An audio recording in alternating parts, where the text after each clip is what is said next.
পরম প্রেমময় শ্রী শ্রী ঠাকুর আমার পরমারাধ্যা জগৎ জননী শ্রী শ্রী বড়মা, পরম পূজ্যপাদ শ্রী শ্রী বরদা, পরম পূজ্যপাদ শ্রী শ্রী আচার্য দেবের শ্রীচরণে আমার শতকোটি প্রণাম। আমি শ্যামলী দেবনাথ, শ্যামার পরিবার চ্যানেলের সকল ভাই ও বোনেদের জানাই জয়গুরু ও ভালোবাসা। আমি শুরু করছি ইষ্ট প্রসঙ্গ আলোচনা। পরম প্রেমময় শ্রী শ্রী ঠাকুরের দীক্ষায় দীক্ষিত হয়ে তারই নির্দেশিত পথে চললে যে প্রকৃত ভালো মানুষ হয়ে ওঠা যায়, তারই একটি ঘটনা আজ আমি বলবো। একটি গ্রামের ছেলে, বাবা ছাপোষা মানুষ, প্রাইমারি স্কুলের শিক্ষক। কোনো রকমে তাদের দিন চলে যায়, কিন্তু ছেলেটি গ্রামের স্কুলে লেখাপড়া করে মাধ্যমিকে খুব ভালো রেজাল্ট করলো। তখন তার বাবা মার ইচ্ছে হলো, ছেলেটা এত ভালো রেজাল্ট করেছে, তাহলে শহরের কোনো বড় স্কুলে ভর্তি করে দিলে ভবিষ্যতে ভালো কিছু করতে পারবে। তাই তাকে শহরের স্কুলে নিয়ে গেলেন। রেজাল্ট দেখে স্কুল কর্তৃপক্ষ সঙ্গে সঙ্গে ভর্তি করে নিলেন। অনেক কষ্ট করে ছেলেটিকে 2 বছর পড়িয়ে হায়ার সেকেন্ডারি পাশ করালেন। তাতেও ছেলেটি খুব সুন্দর রেজাল্ট করেছে, কিন্তু মার্কশিট পেয়ে দেখা গেল কিছু তথ্যগত ভুল থেকে গেছে। ছেলে অন্য একটা কাজে ব্যস্ত থাকায় তাই ছেলের বাবাকে স্কুলে পাঠালো সেটা সংশোধন করে নিয়ে আসার জন্য। ছেলেটির বাবা স্কুলে গেলেন, অফিসে ঢুকে নমস্কার করে উদ্দেশ্য জানালেন। উপস্থিত শিক্ষক মশাইরা তাকে বসতে বললেন। বসুন বসুন, কোনো চিন্তা নেই, সব ঠিক হয়ে যাবে। তারপর তাকে জলখাবার চা খাওয়ালেন, তাকে সুন্দরভাবে আপ্যায়ন করলেন। এইসব আপ্যায়ন করার ভাব ভঙ্গিমা ব্যাপার স্যাপার দেখে তিনি একটু ঘাবড়ে গেলেন। গ্রামের সাধারণ মানুষ তো, পোশাক পরিচ্ছদ চেহারা সেরকম কিছু নয়। তাকে এতটা মান্যতা দেওয়ার তাৎপর্য তিনি বুঝতে পারছেন না, তাই তিনি থ হয়ে বসে রইলেন। কাজ সেরে ফেরার সময় থাকতে না পেরে তিনি বিনীতভাবে কথাটা জিজ্ঞাসাই করে ফেললেন। তিনি জিজ্ঞাসা করলে তারা বললেন, আপনাকে সমাদর করব না, আপনি অমুকের বাবা। এবারে সাহস পেয়ে তিনি বললেন, অনেকের বাবাই তো বিভিন্ন কাজে স্কুলে আসেন, সকলেই কি এরকম সমাদর পান? তারা বললেন, না না, ব্যাপারটা তা নয়। আপনার ছেলে আমাদের স্কুলের গর্ব, তার চেয়ে অনেক বেশি মেধাবী ছাত্র এই স্কুলে লেখাপড়া করে গেছে, কিন্তু আপনার ছেলের মতো ছেলে দেখিনি। লেখাপড়া, চালচলন, আচার ব্যবহার, বিনয় নম্রতা, এমনকি সহপাঠীদের সঙ্গেও তার ব্যবহার ছিল খুব সুন্দর। সে এতটাই সুন্দর ব্যবহার করেছে যে সবার মন সে কেড়ে নিয়েছে। এমনি ছেলে আপনি পেলেন কোথায়? দাদাটি ছলো ছলো নয়নে তিনি ঠাকুরের কথা বললেন, আমরা পরম প্রেমময় শ্রী শ্রী ঠাকুর অনুকূল চন্দ্রের শ্রীচরণাশ্রিত। তিনি আমাদের জীবনের অবলম্বন। যা হয়েছে তার দয়াতেই হয়েছে।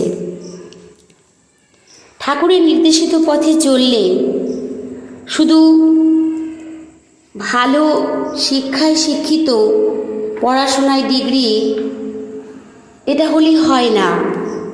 তার আচার ব্যবহার, তার কথা বলা, সব কিছু বিনয়ের সহিত তৈরি হয়। ঠাকুর যেভাবে বলেছেন আমরা প্রত্যেকে যদি সেভাবে চলি, তাই আমাদের ঘরের সন্তান সন্ততিরাও তদ্রূপ হয়ে উঠবে।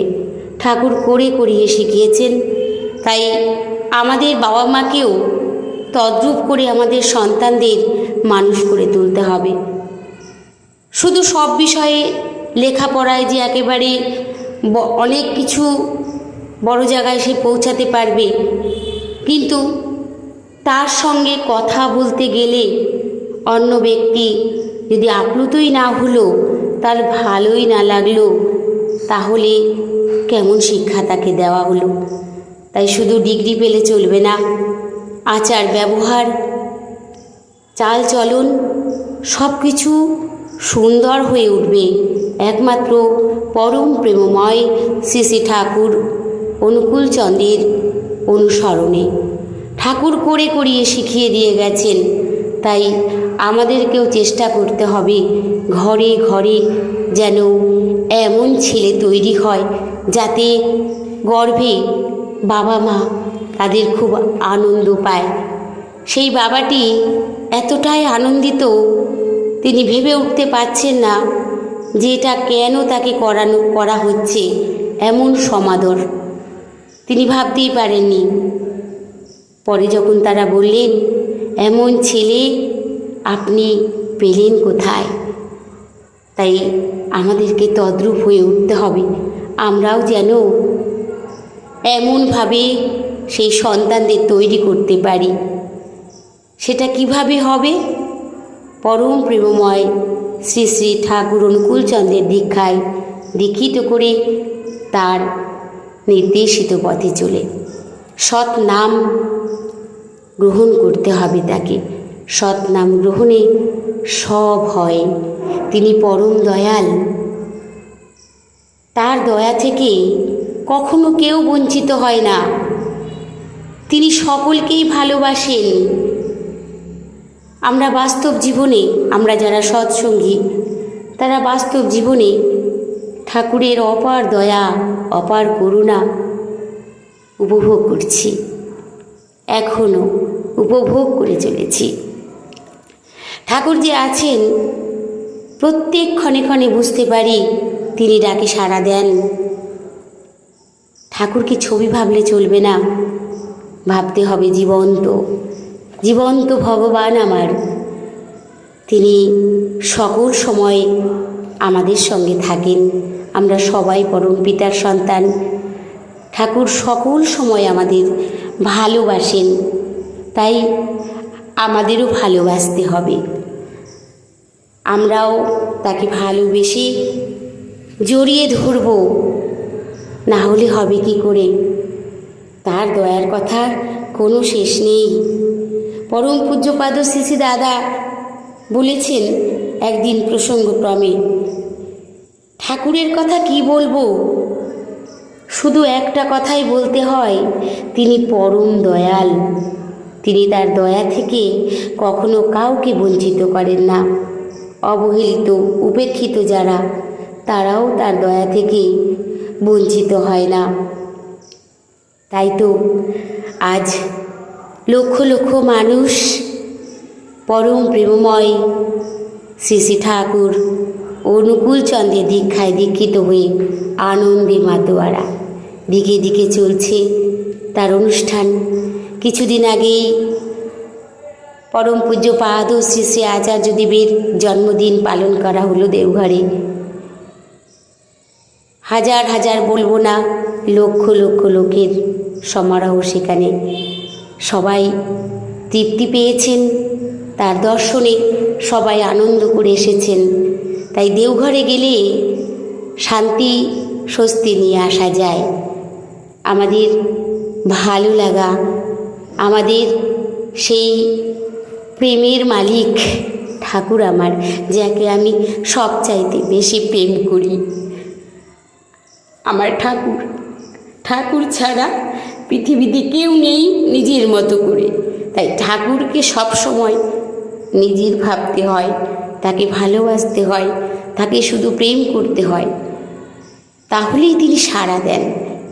সকল সময় তার সঙ্গে কথা বলা যায়, উঠতে বসতে চলায় ফেরায় শুধু বলতে হবে, ঠাকুর তুমি আমার সঙ্গে থাকো। আমি যখন বসবো ঠাকুরকেও বলবো, ঠাকুর তুমি বসো। আমি উঠবো, ঠাকুর তুমি ওঠো। ঠাকুর আমি এখন খাবো, তুমি আমার কাছে থাকো। ঠাকুর আমি এখন শোবো, তুমি আমার সঙ্গে থাকো। সকল সময় বলতে হবে। সকল সময় আমরা নাম করতে পারি না। পূজ্যপাদ আচার্যদেব বলেছেন সকল সময় আমরা নাম করতে পারি না, তাই আমরা সকল সময় ঠাকুর ঠাকুর তো করতে পারি। তাহলেও ঠাকুর কথা শোনেন। সকল সময় চেষ্টা করবেন। যারা সৎসঙ্গী তারা তো অবশ্যই, আর যারা এখনও পরম দয়ালের সদ্দীক্ষায় দীক্ষিত হওনি তাদেরকে বলবো, ঠাকুরের নাম নাও। ঠাকুরের নাম নিয়ে চললে, তার নির্দেশিত পথে চললে অবশ্যই জীবন সুন্দর হয়ে ওঠে। সবাই ভালো থাকবেন, সুস্থ থাকবেন। পরম দয়ালের শ্রীচরণে আমি সকলের জন্য মঙ্গল প্রার্থনা করি। জয় গুরু, বন্দে পুরুষোত্তমম।